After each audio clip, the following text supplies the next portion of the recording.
Hey y'all, got a new review for you today. We'll see how it goes.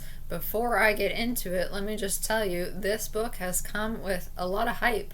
In fact, I'm going to be posting a little link to show you the first video I saw for it. And rumor has it that this book is already contracted to be a major motion picture, which makes a lot of sense to me having read it. It's pretty cinematic. But this is Amari Peters, and the book is Amari and the Night Brothers by B.B. Alston. It's his first middle grades book. Not bad to get a movie deal right off the bat, right? Anyway, this book reminds me a little bit of the adventures of Percy Jackson, with less of the Greek history and more of the supernatural, super creative stuff going on in this book.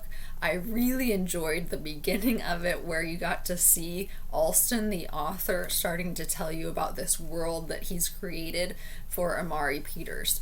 Amari lives in actually our world and discovers, when her brother goes missing, that there is an unseen world of supernatural things and supernatural beings living among us that she never knew about.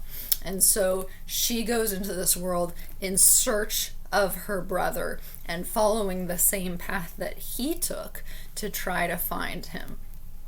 It's really fun to read this book.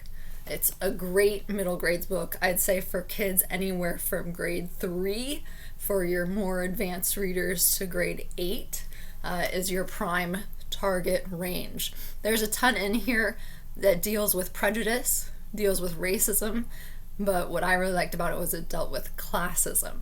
Amari is from a not so great neighborhood, sometimes referred to as the hood in the book, sometimes referred to as the ghetto in the book, and she gets put down because of that. Alston makes no qualms about putting that right in your face. It's not a very, shall we say, subtle metaphor, but it is certainly there and certainly viable that Amari deals with prejudice in a number of different ways, not just, as you can see on the cover, because of her race, which I love that flowing hair, don't you?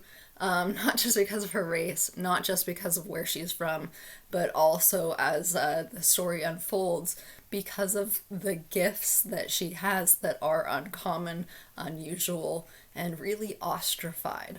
Okay, so there are great twists in this book towards the end of the book, but I will tell you, as fun as those twists were, the ultimate resolution was a little lackluster for me. You tell me what you think. Read it. Eventually we can see the movie and talk about that too.